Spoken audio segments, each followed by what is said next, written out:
ਵਾਹਿਗੁਰੂ ਜੀ ਕਾ ਖਾਲਸਾ ਵਾਹਿਗੁਰੂ ਜੀ ਕੀ ਫਤਿਹ. Beloved Sangat, soon another year will pass and we'll finally bid farewell to 2023. The news and media will summarize the year that was. And perhaps we'll look forward with hope that the year ahead will be a better one. Maybe we'll reflect on the years passing. Maybe we'll ask ourselves questions. Where was I last New Year's? And what about the one before that? Or introspectively, am I happier now? Before? Will I be for the days ahead? Am I where I'm expected to be? What have I achieved this year? What will I achieve with the year ahead? Beloved Sangat, in the midst of a myriad of questions in our daily lives and the thoughts contained therein, the earth will complete another arc of its 365-day orbit of the sun. Around the world, the arrival of the new year will be heralded with the night sky erupting with explosions, colourful fireworks lighting up the night sky. And as the smoke settles, renditions of Auld Lang Syne will fade into the night. But before this merriment begins, was today really any different to any other? The sun continued to rise and fall just like yesterday, and yet we seem to chunk our lives into those 365-day orbits of the sun. It's almost as if it's embedded into the collective global psyche. And what's the significance of the new year ahead? Is it our chance to start over?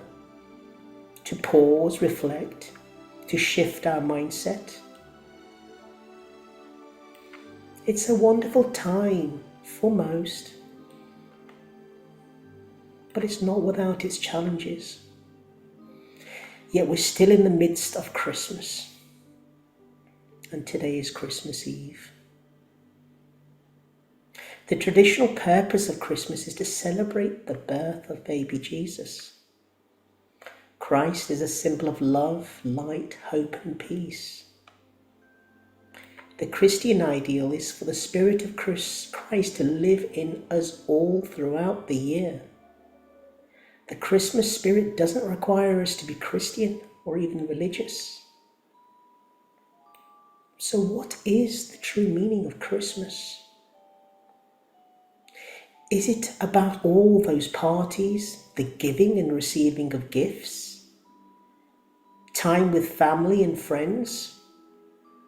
Or is it the feeling you get this time of year? The spiced lattes, goodwill to all.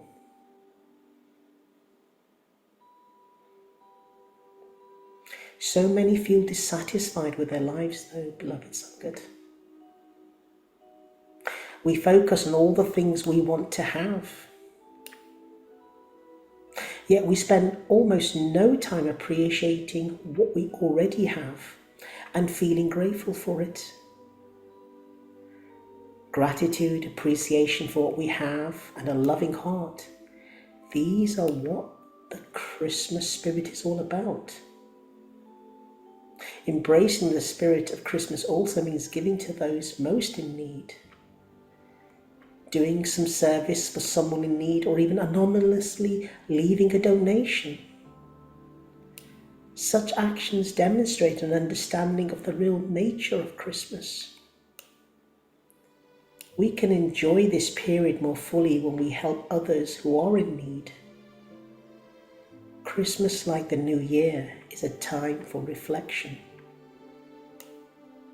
And amidst this reflection, Our life is the sum total of the choices we make. So how does your life resonate with your choices? At this time of year, a heart filled with love, charity, and kindness isn't exclusive to Christmas. It's on this thought we focus on the story of A Christmas Carol, a novella by Charles Dickens, published in 1843. A story about the miserly Ebenezer Scrooge,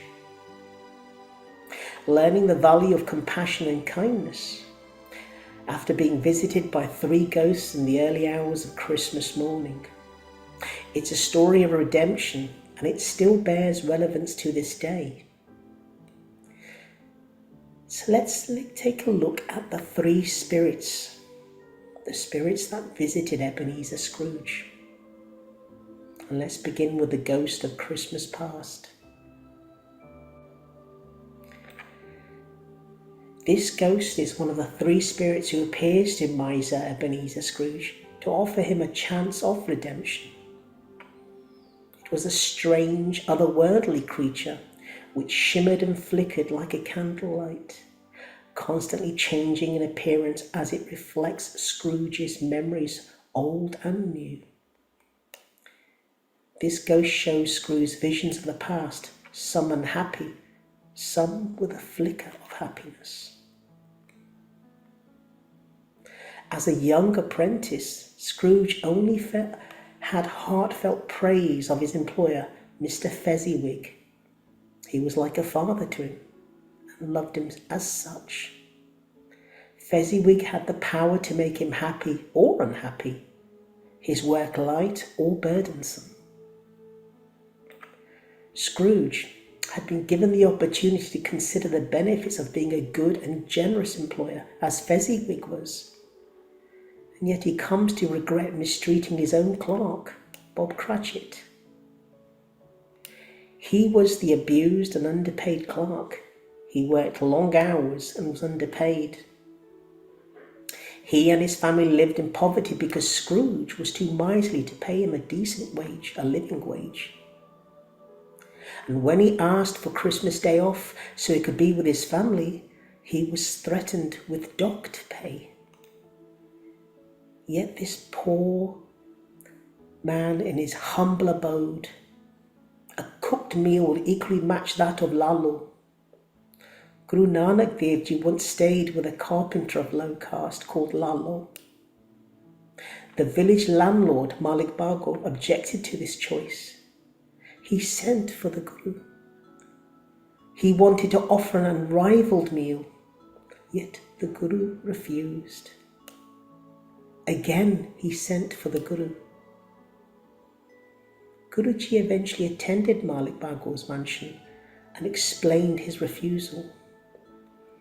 He who works hard and honestly for what he eats and shares it with others has found the true path. And Bob Cratchit was such a soul.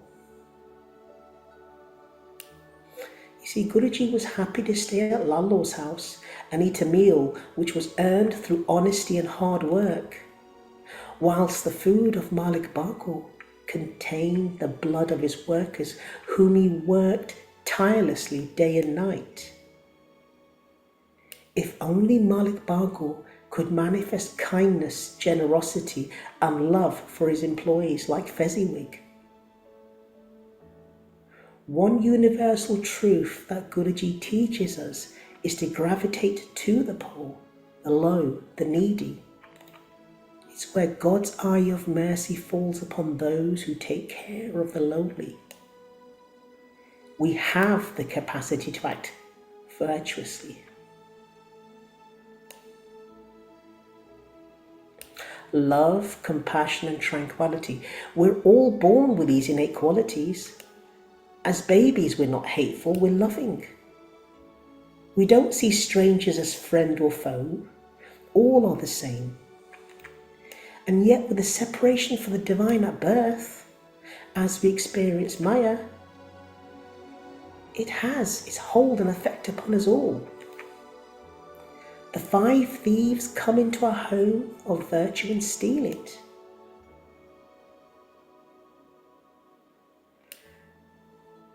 Our choices determine whether we suffer and make others suffer too, because we were born with love and we can return to it. We can make a home of peace. The ghost of Christmas present. This ghost shows Scrooge the joys and the hardships experienced by his fellow man during the present Christmas day. Scrooge is taken to a joyous market with people buying the makings of Christmas dinner. He is shown various celebrations of Christmas, including his nephew Fred's Christmas party. He observes Bob Cratchit and his family, who, although poor, love each other and delight in each other's company. And during the family feast, we're introduced to Cratchit's youngest son, Tiny Tim, who, despite his disability, remains full of Christian spirit and happiness. The ghost of Christmas present informs Scrooge that Tiny Tim will die unless the course of events change. Echoing Scrooge's own words he had earlier used to the 2 charity collectors, "If he be like to die, he'd better do it and decrease the surplus population." Surplus population. It isn't a nasty character saying in this fictional work. It was a term used to refer to the poor in general. It was the idea that if a man is born into this world and his parents can't look after him and he can't look after himself, he is surplus, and the sooner he dies, the better. The prevailing attitude in Victorian society was that the poor were a problem to be dealt with instead of people to be helped. And even in the times we're living now, we've got unprecedented levels of homelessness and individuals needing the support of food banks. Inequality, poverty, it's a very real thing in this impermanent world.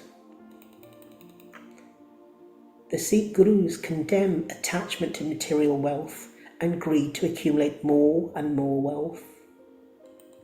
Guru Nanak Dev Ji established the first langar, the free community kitchen, in the late 1400s, upholding the principle of equality of all people regardless of religion, caste, colour, creed, age, gender, social status. The open kitchen langar is about inclusiveness, sharing, and the oneness of all mankind. Everyone sits on the floor together as equals to eat a simple meal, because the light of God is within all. And yet, in the age of writing A Christmas Carol, the Victorian poor lived in fear. Without the means of making an honest living, if they couldn't work and afford to look after themselves, they'd have to go to the workhouses. A bleak existence, languishing without hope. The spirit of Christmas present has 2 children clinging to his cloak: ignorance and want. And they are warning to Scrooge and mankind of the consequences of ignoring the needs of the poor. In 1798, there was a controversial book, an essay on the principle of population by Reverend Thomas Malthus. He argued that population growth would eventually outstrip the food available, and it was the natural way of things that the poorest people would starve to death, thus restoring the balance. Let that sink in, beloved Sangat, because the gurus would never advocate the poor to starve to death. They promoted social justice, recognizing the virtue in humility. The poor were not forsaken. Human life is the highest form of life in God's kingdom, whether rich or poor. But one must earn their living by honest means, work hard, and be prepared to share it with others. Guru Nanak Dev Ji says, "He who works hard honestly for what he eats and shares it with others has found the true path." The ghost of Christmas yet to come. This was the third and final ghost to visit Scrooge on Christmas Eve. It was ominous, shrouded and silent, and it was concerned with Christmas Day in the near future after Scrooge's death. This ghost is the personification of death. The Victorians believed ghosts had the power to see the future. The spirit remains mysterious and silent and only points, beckoning Scrooge to heed a message. The future as we know is unknown, and the spirit is showing Scrooge a possible future, and he points to a gravestone, his gravestone, the inevitability of death, a reminder, a memento mori.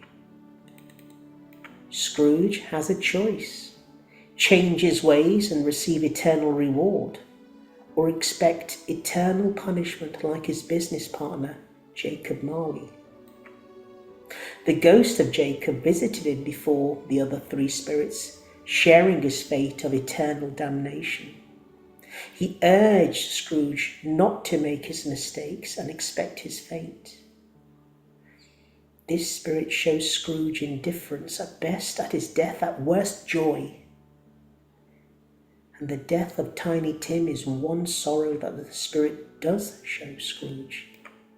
His death and that of Tim are linked because he has a choice: accept redemption and salvation or suffer the fate of Jacob Marley.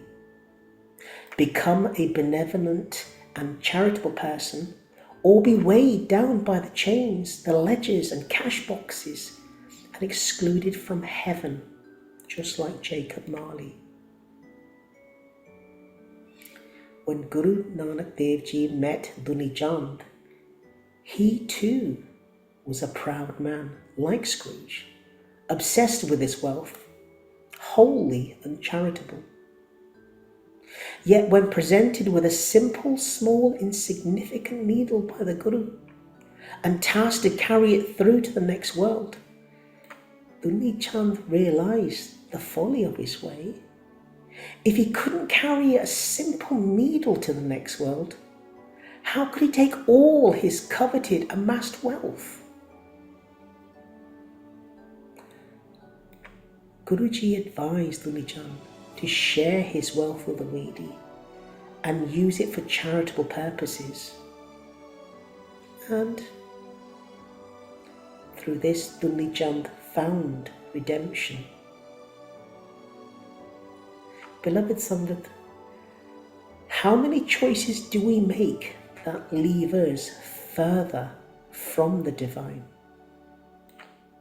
Scrooge faced a lonely death, nobody to mourn him, only for others to profit from his death. Scrooge's choices had left him as solitary as an oyster. The Spirit had shown Scrooge the consequences of his past and present actions, how the death of Tiny Tim is linked, and Bob Cratchit's disabled son, all linked to his choices. Scrooge does inevitably repent. He does change his ways, and he does lead a fruitful life. Tiny Tim is spared. His health improves. His treatment financed by Scrooge. His relationship with his nephew Fred is restored. and he is much loved by all. And the Scrooge of old, the miserable miser, he's gone, because the spirit of Christmas lives within his heart every day. And when the time comes for his death, it will not be an opportunity for a free lunch, for he may be a fellow passenger to the grave, but a much loved and mourned departing soul, remembered for his kindness, charity, goodwill to all. Scrooge, amongst other characters in this fictional story, is a timeless reminder of the resonance of our lives' choices, that we can find redemption, but this too is based on a choice. Guruji set out 3 values. Naam Japna, focus on God, through Simran, meditation on God, through chanting your mantra. Kirat Karna, honest living, earned by one's physical and mental endeavours. Accept both the pains and pleasures in life as God's gift and blessing. Vand Chakna, share your wealth with the community. Embrace the spirit of giving and sharing within the community, the Sadh Sangat.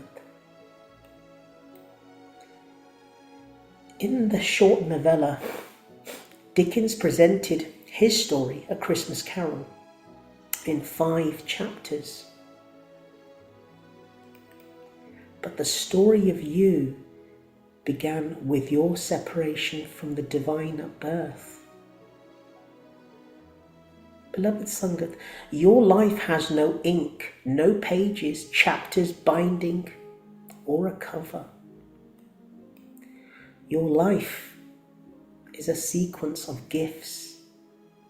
Each breath taken in the present, this is the moment of your living, in the now. You're born into this world naked, but you're not without treasures. What are these treasures? Compassion, Daya.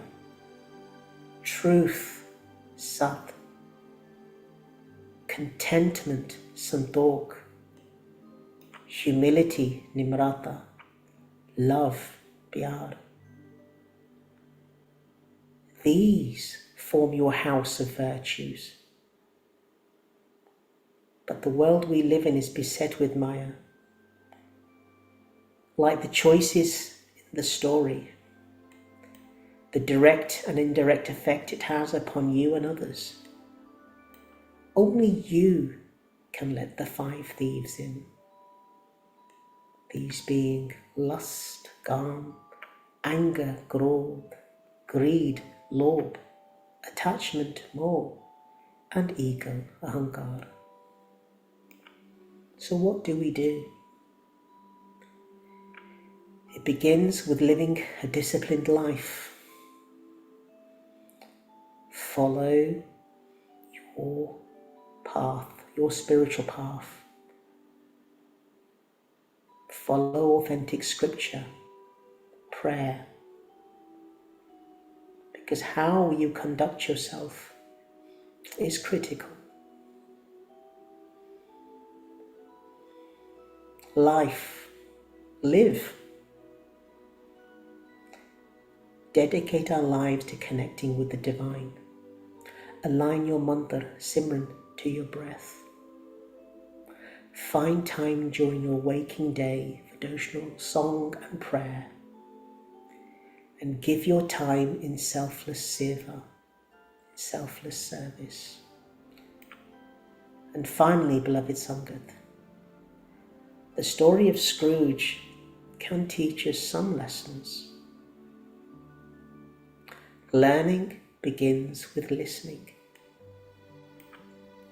Once Scrooge understood the spirits, had his best interests at heart, he willingly lets them lead. He follows. Spirit, he tells the ghost of Christmas present, conduct me where you will. Because when we listen, we learn. And when we learn, we have the potential to grow and change. Humility enhances our vision.